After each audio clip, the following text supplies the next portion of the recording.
City ಮಂದಿಗೆ hi, ಹಳ್ಳಿ ಮಂದಿಗೆ ನಮಸ್ಕಾರ ಅಂತ ಹೇಳ್ತಾ ಇವತ್ತು ನಾನು ಫಸ್ಟ್ ಮಿನಿ ವ್ಲಾಗ್ ಮಾಡ್ತಿದ್ದೀನಿ.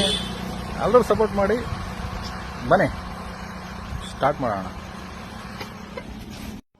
ಇವತ್ತು ಶನಿವಾರ ಕೊಕ್ನೂರು ಆಂಜನೇಯನ ದೇವಸ್ಥಾನಕ್ಕೆ ಹೋಗೋಣ ಅಂದು ಗಾಡಿ ರೆಡಿ ಮಾಡಿಕೊಂಡೆ. ನಾನು ಆಲ್ರೆಡಿ ರೆಡಿ ಆಗಿದ್ದೆ. ನನ್ನ ಫ್ರೆಂಡ್ ಕರೆದೆ ಹೋಗೋಣ ಬಾ ಅಂತ. ಅವ್ನು ಬರಲ್ಲ ಅಂದ, ನಾನು ಒಬ್ಬನೇ ಹೋಗ್ತಿದ್ದೀನಿ.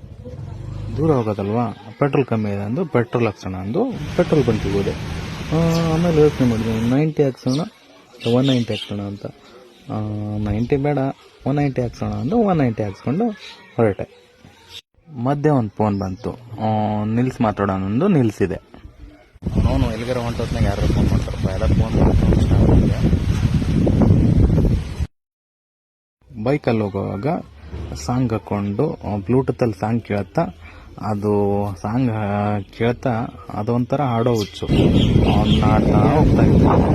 ನಾಯಕಿಯೇ ಮುದ್ದಿನ ತೇರ ದೇವತಿ, ನನ್ನ ಉಸಿರಿನಲ್ಲಿ ನಿನ್ನ ಬಿಗಿದಿಡುವೆ, ಹೇಳಿದೆ ಏನಂತೀಯ. ಕೊಕ್ನೂರು ಹತ್ತತ್ರ ಬಂದೆ. ಅಲ್ಲಿ ಯಾರೋ ಒಬ್ರು ನೀರ್ಲ್ಯಾಂಡ್ ಮಾಡ್ತಾ ಇದ್ರು.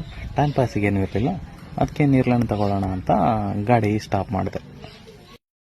ಅಂತೂ ಇಂತೂ ಕೊಕ್ನೂರು ಹತ್ತತ್ರ ಹೋದೆ. ಒಂಥರ KGF ಮೂವಿ ಥರ ಆಯಿತು. ಅವನು ಹೊರಟ. ಅವನು ಹೋಗ್ತಿದ್ದ ದಾರಿ ಬಗ್ಗೆ ಅವನಿಗೆ ಗೊತ್ತಿರಲಿಲ್ಲ, ಆದರೆ ನಾವು ಹೋಗ್ತಿದ್ದ ದಾರಿ ಬಗ್ಗೆ ನನಗೆ ಗೊತ್ತಿತ್ತು, ಬಟ್ ರೋಡ್ ಬಗ್ಗೆ ಗೊತ್ತಿರಲಿಲ್ಲ. ಇನ್ನೊಂದು ರೂಟಲ್ಲಿ ಹೋಗಿದ್ದೆ, ರೋಡ್ ಚೆನ್ನಾಗಿತ್ತು. ಏನು ಮಾಡೋದು, ಫಸ್ಟ್ ಟೈಮ್ ಅಲ್ಲ, ಇರಲಿ ಎಂದು ಸುಮ್ಮನೆ ಹೋದೆ. ಅಂತೂ ಇಂತೂ ಕೊಕ್ನೂರು ಆಂಜನೇಯ ದೇವಸ್ಥಾನಕ್ಕೆ ಬಂದೆ. ನೋಡಿ, ಇದೇ ಕೊಕ್ನೂರು ಆಂಜನೇಯ ದೇವಸ್ಥಾನ. ಬನ್ನಿ ಒಳಗಡೆ ಹೋಗೋಣ.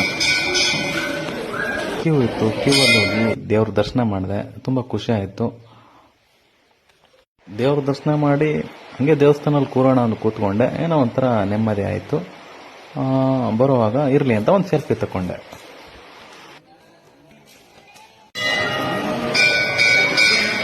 ಹಾಗೆ ನೋಡಿದೆ. ಮತ್ತೇನು ಮಾಡೋದಪ್ಪ, ಊರಿಗೆ ಬರೋಣ ಎಂದು ಬರ್ತಾ ಇದ್ದೆ. ಹಾಗೆ ಬರೋವಾಗ ಅಲ್ಲಿ ಒಂದು ಹೊಳೆ ಇತ್ತು. ಹಂಗೆ ಬ್ರಿಡ್ಜ್ ಮೇಲೆ ನಿಂತ್ಕೊಂಡು ಒಂದು ಸೆಲ್ಫಿ ತಗೊಂಡು ಆವಾಗಲೇ ನೀರ್ಲ್ಯಾಂಡ್ ತಗೊಂಡದ್ದು. ಇವಾಗ ತಿನ್ಕೊಂಡು ನಿಧಾನಕ್ಕೆ ಊರಿಗೆ ಬಂದೆ.